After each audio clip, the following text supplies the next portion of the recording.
Bonjour à tous. Alors nous tenterons donc de définir à travers cette courte vidéo et à travers de très beaux dessins ce qu'est le luxe. Le Larousse définit ce mot comme le caractère de ce qui est coûteux, raffiné, somptueux et l'associe à une certaine manière de vivre et le considère également comme un plaisir coûteux sans nécessité. Le luxe est valorisé selon Jacques Castared par trois composantes. Chaque objet est en effet en quelque sorte unique, mais possède également une âme, une signification pour celui qui le choisit, mais doit être techniquement parfait et esthétiquement beau. Chacun le définit donc comme quelque chose de coûteux, forcément, et de matériel.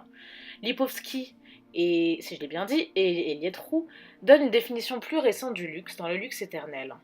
Le luxe apparaît donc comme ce qui perpétue une forme de pensée mythique au cœur même des cultures marchandes et sacralisées. Selon cette définition, le luxe a une dimension sacrée et immatérielle qui permet d'atteindre l'éternité. Une définition qui est somme toute assez différente de celle du Larousse et de Jean Castared. Dans une deuxième partie, nous allons parler d'un sujet un peu plus intéressant qui est donc l'histoire du luxe. En effet, le luxe ça ne date pas d'hier.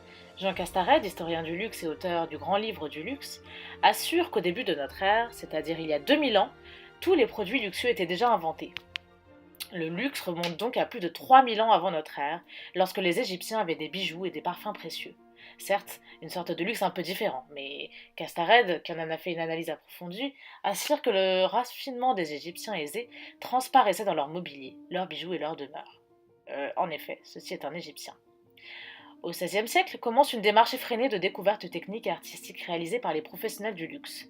Le luxe devient donc un moteur puissant de découverte artistique et technique, mais c'était également au centre de débats philosophiques, religieux, économiques et moraux.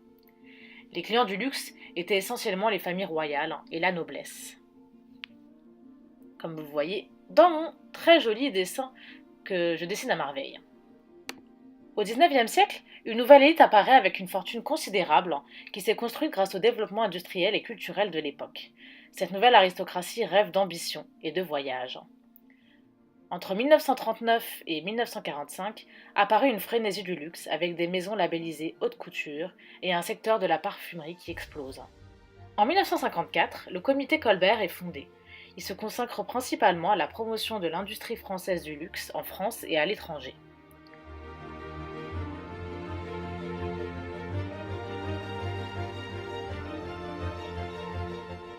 C'est donc à partir de 1980 et 2000 que commence la démocratisation du luxe avec les techniques de sponsoring and celebrity endorsement. En 2005, le luxe laisse place à la notion d'expérience, d'authenticité, de savoir-vivre, mais également d'excellence. Voilà. Alors, je vais vous dessiner une très jolie carte du monde, du moins je vais l'essayer. Voilà. Pour vous exposer un peu les points stratégiques de la découverte de certains matériaux ou savoir-faire essentiels. Voilà, je précise quand même dans mon titre, c'est bel et bien la carte du monde. Ouh, alors, on s'en sort. Donc, du coup, en Bulgarie, l'or a été donc découvert. Bon, on va dire que la Bulgarie est ici. Alors, la soie est donc apparue en Chine 3000 ans avant Jésus-Christ.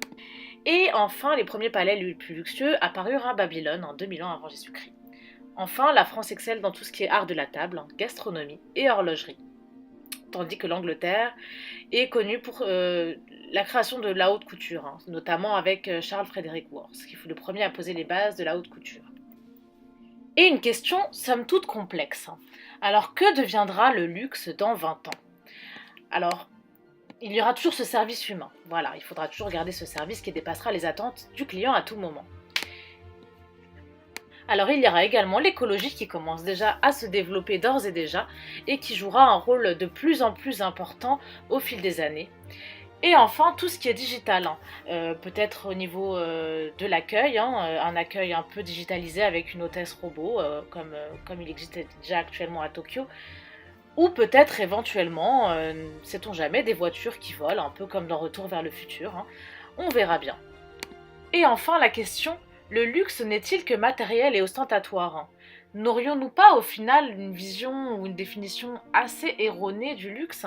N'aurions-nous pas un autre moyen de le définir? Alors pour certains, et notamment dans les pays développés, le luxe est associé au matériel. Alors on a également, entre autres, tout ce qui est la gastronomie.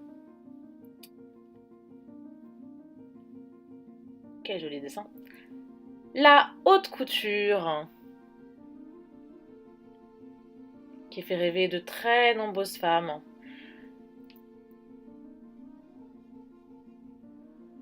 On a également les yachts. C'est quelque chose qui est très prisé par la clientèle aisée.